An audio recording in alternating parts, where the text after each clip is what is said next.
The big takeaways here really are that it is now going to be more difficult to settle harassment cases. Because with all the issues around Trump and Stormy Daniels and hush money, we don't want anything being hushed up. So if somebody is accusing someone of harassment, you're going to have a much harder time settling that case because for a number of reasons. One, you can't tell them they have to keep quiet. It's kind of scary. You can't tell them they have to keep quiet. You can settle this case and then even have some sort of confidentiality about the amount paid, but they can take that settlement money and then they can still go out and say, but you know what my boss did to me? This is going to be having a big impact on things that get settled or not settled here. There's also going to be more difficulty having things resolved on summary judgment. We used to be able to kick cases out because it was only a single isolated incident or stray remark. And now California's legislature just said, no, that's not enough to get you out on summary judgment. Those still need to go to jury.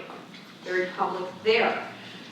Some employers apparently had a practice every year if people were getting a raise that they would require their employees to say, well, in exchange for this raise, you're going to have to sign a release and a waiver of everything that's happened in the past year or before. That's no longer legal.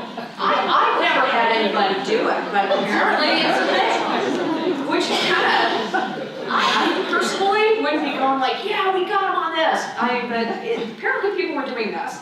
The arbitration, the do's and don'ts, we could do an entire seminar on arbitration. We do recommend it. There's some do's and don'ts. I think the big takeaway here is don't try to do these things on your own because every year there's legislation, there's court decisions where we have the California courts who are very hostile to arbitration and they try to cut it back.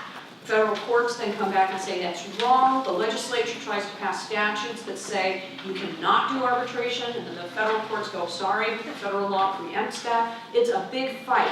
But since the California Supreme Court decision came down about 3 or 4 years ago, it's a lot safer to do arbitration agreements in California. You're less likely to be litigating those. And the language, though, that we have to have in there for those to be enforceable, there's things that keep changing every year and throughout the year as these disputes between all of the factions continue.